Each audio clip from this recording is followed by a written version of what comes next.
Hey, it's FalseProof here to preview the newest version of Jet Set Radio Future Multiplayer. This is version 0.4.2, which is the newest build of the game since 0.4 about 8 months ago. I'm going to cover all the major changes, and I'll be pretty much covering everything you need to know about single player.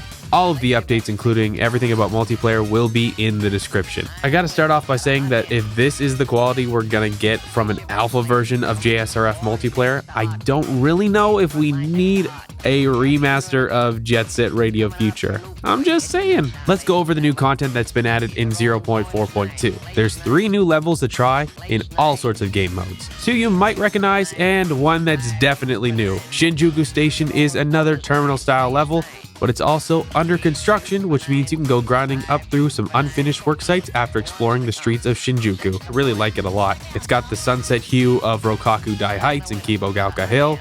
It draws lots of inspiration from those levels, as well as Shibuya Terminal, Grind City, and Koganicho from the original Jet Set Radio. Speaking of Rokaku Dai Heights, it's one of 2 levels from Jet Set Radio Future that's added in the new update, alongside the Fortified Residential Zone. Since we're hanging out in Rokaku Dai, we also now get to play as Rhyth. You'll also get to try out a Golden Rhino Dancer and RC-1000, an older version of the Rokaku robot line. I think that's it for new characters. Damn, it's Poison Jam! The sewer dwellers are here to muscle their way through Jet Set Radio Future Multiplayer, and it's gonna make Horde mode a lot easier with all that health they have. With new characters comes new cosmetics, and Screen Racer really delivers in this new build. Rhyth and Poison Jam receive new skins with their debut, and other characters like Zero Beat, Rapid 99, and Gum get new aesthetics too. I'm also pretty sure you can dress up Yo-Yo as a cowboy. Yeehaw! JSRF Multiplayer 0.4.2 also sees the return of custom music playlists. There was a few issues before with it being implemented, but it's back and better than ever. You can pick from Jet Set Radio and future tracks, remixes, and even 2 Mello's Memories of Tokyo-To. There's also the option to import your own tracks in .ogg format. My favorite new feature by far is screenshot mode. I love the fact that when I'm in single player, I can just pause the game, appreciate the sights and sounds, and maybe snap a couple pictures. It's beautiful, I love it, please never make it go away. There's other changes like day and night and weather cycles, but the biggest cosmetic change for sure is being able to customize the garage. This is awesome. When you're playing JSRF MP, you'll get what's known as Tokyo tokens as you beat races, clear challenges, and unlock characters. These tokens can then be exchanged for cosmetics in the garage, and they're pretty sweet. I have a trophy case to display all of my awesome achievements and a flag that says Stan Yo-Yo, which is a way of life we should all adopt. You can also get the car from Crazy Taxi or Sega GT 2002, and you can replace the pinball machine with a swimming pool. The best change though, you can finally finish Roboy's platform. It looks kind of weird, but I'm kind of into it. It's a nice way of rewarding fans for playing JSRF Multiplayer, and if you really want to support Screen Racer, becoming a Patreon patron will actually get you some exclusive cosmetics when you connect your account to the game. Gameplay's also seen a big overhaul. Most of the changes done between 0.4 and 0.4.2 are environmental and gameplay related, so I'll cover some of the bigger tweaks. Instead of having to disconnect from your server, you can now change settings from the pause menu.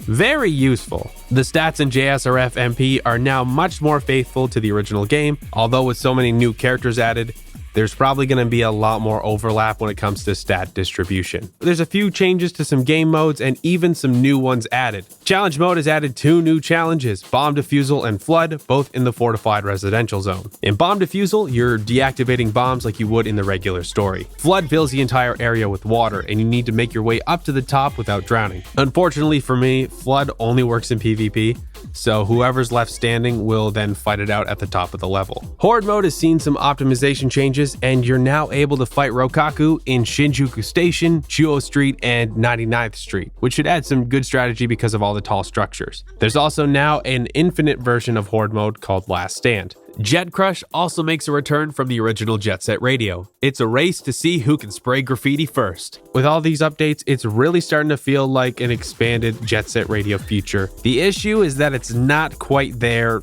yet. JSRF MP is really fun and I enjoy playing it, but it's glitchy. That's sort of the fun of playing an alpha. I managed to pass through a platform in Shibuya Terminal, and I made Soda hop on a lighting pole infinitely during our race in challenge mode. They're funny, but they're still glitches. The game does have controller support, so I decided to use a keyboard and mouse and a PS4 controller. However, when I was using the controller, I still had to use the mouse to navigate menus, which I thought was kind of weird. Another thing I've noticed is that there are some audio issues, mostly with some programming. When you're grinding and you pause the game, the grinding sound effect still plays. If you beat a challenge or a race and there's background music playing, it will overlap with the victory music.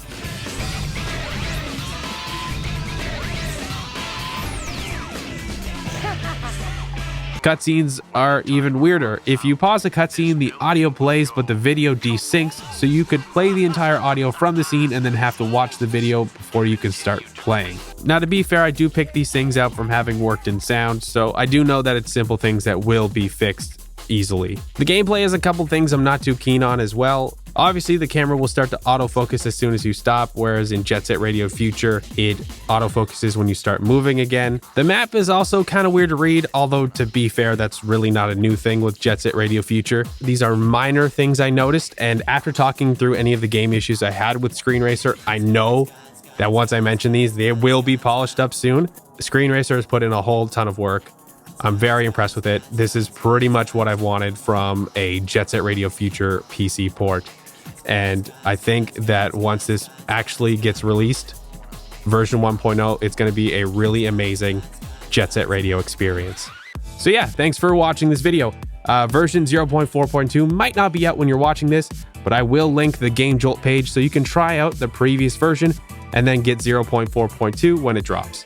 One thing to note that you can't actually port your save data over from 0.4, so maybe just give it a try and don't go trying to unlock a whole bunch of things. Thank you again, Screen Racer, for sending me a preview build and being really responsive and understanding when I had some weird technical issues. If you like the progress of JSRF MP, and if you're able to, maybe consider donating to the Patreon for the project. Get some pretty cool cosmetics, I'm just saying. If you want more Jet Set Radio videos, I don't really think you need to look far. I've got it all linked here for you. Anyway, I'm FalseProof, and hopefully I'll see you in Jet Set Radio Future Multiplayer.